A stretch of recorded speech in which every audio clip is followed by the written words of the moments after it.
Bismillahirrahmanirrahim. Assalamualaikum warahmatullahi wabarakatuh. Perkenalkan, nama saya Aziza Husnul Hatimah. Saya merupakan salah satu peserta magang Bimba AYUEO di unit Polisi Indah. Di sini saya akan menyelesaikan tugas magang di luar kelas hari ke-17. Poin A. Jawablah pertanyaan mengenai kegiatan bermain baca-bacaan berikut ini. 1. Jelaskan apa yang dimaksud dengan kegiatan bermain baca-bacaan. Kegiatan bermain baca-bacaan merupakan kegiatan bermain yang berhubungan dengan menumbuhkan minat baca anak. 2. Jelaskan kegiatan apa saja yang termasuk dalam kegiatan bermain baca-bacaan. Yang pertama tentunya adalah bermain modul baca-bacaan Bimba AYUEO yang telah disiapkan oleh motivator. Kemudian juga ada majalah Sahabat Bimba, dan terakhir ada membaca buku cerita atau dongeng. 3. Apa tujuan dari kegiatan bermain baca-bacaan? Tujuan utamanya adalah agar anak dan motivator bahagia bermain sambil bermain baca-bacaan. Dan tujuan khususnya adalah agar anak bertumbuh dan berkembang minat bacanya. 4. Kapan kegiatan bermain baca-bacaan dilakukan oleh motivator? Tepatnya pada kegiatan inti, mulai dari awal sampai akhir kegiatan inti. 5. Mengapa kegiatan bermain baca-bacaan menjadi kegiatan prioritas utama yang harus dilakukan oleh motivator? Karena bermain baca-bacaan ini merupakan kegiatan utama yang dapat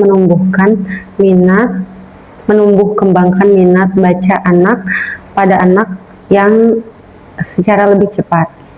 6. Apa yang harus dievaluasi oleh motivator ketika anak bermain baca-bacaan? Yang pertama ada evaluasi tujuan utama, yaitu memastikan anak dan motivator menikmati proses bermain baca-bacaan. Dan evaluasi tujuan khususnya adalah memastikan penerapan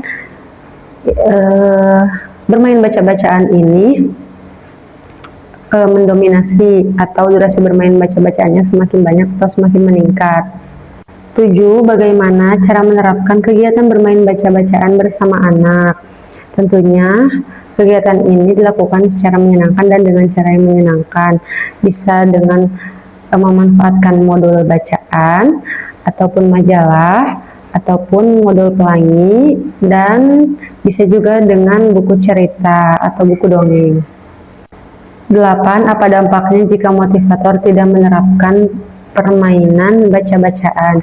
Tentunya anak tidak akan merasa bahagia ataupun menikmati proses bermain baca-bacaannya, serta minat baca anak tidak akan bertumbuh dan berkembang, sehingga durasi bermain baca-bacaannya pun semakin menurun atau tidak intens. Poin B. Jawablah pertanyaan mengenai kegiatan teori jam bandul berikut ini. 1. Jelaskan apa yang diketahui mengenai teori jam bandul dan berikan contohnya. Teori jam bandul merupakan teori yang digunakan sebagai acuan dalam menentukan kegiatan prioritas di Bimba AYUEO. Contohnya, misalkan teori bandul diberikan di awal dengan mengarahkan anak untuk bermain baca-bacaan. Nah, ketika si motivator ingin memberikan kegiatan selingan, maka tentunya motivator mengarahkan anak untuk bermain baca-bacaan tambahan. Nah, selain itu juga motivator memastikan bahwa selama kegiatan bermain sambil belajar, prioritas utamanya adalah bermain baca-bacaan. Jadi dibandingkan dengan kegiatan selingannya, durasi waktunya lebih banyak bermain baca-bacaan. Teori bandul ini tuh diilustrasikan seperti jam bandul yang bergerak ke kanan dan ke kiri, tapi dia tetap punya satu titik acuan atau titik tumpu, yaitu di tengah, yang menandakan bahwa boleh motivator memberikan kegiatan selingan, tetapi tetap kembali lagi ke titik tengah, yaitu diprioritaskan kegiatan baca-bacaannya. 2. Apa tujuan penerapan teori jam bandul? Tujuan utamanya adalah agar motivator dan anak bahagia dalam proses bermain sambil bermain baca-bacaan. Nah, dan tujuan khususnya adalah memprioritaskan kegiatan bermain baca-bacaan. 3. Kapan motivator menerapkan teori jam bandul? Pada saat kegiatan inti, mulai dari awal hingga akhir.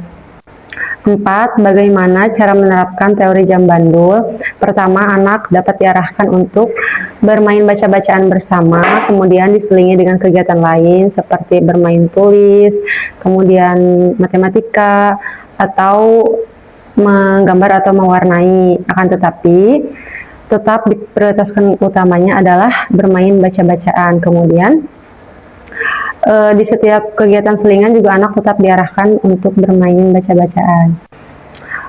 5. Bagaimana jika motivator tidak menerapkan teori jam bandul? Maka dampaknya itu akan dirasakan oleh anaknya langsung.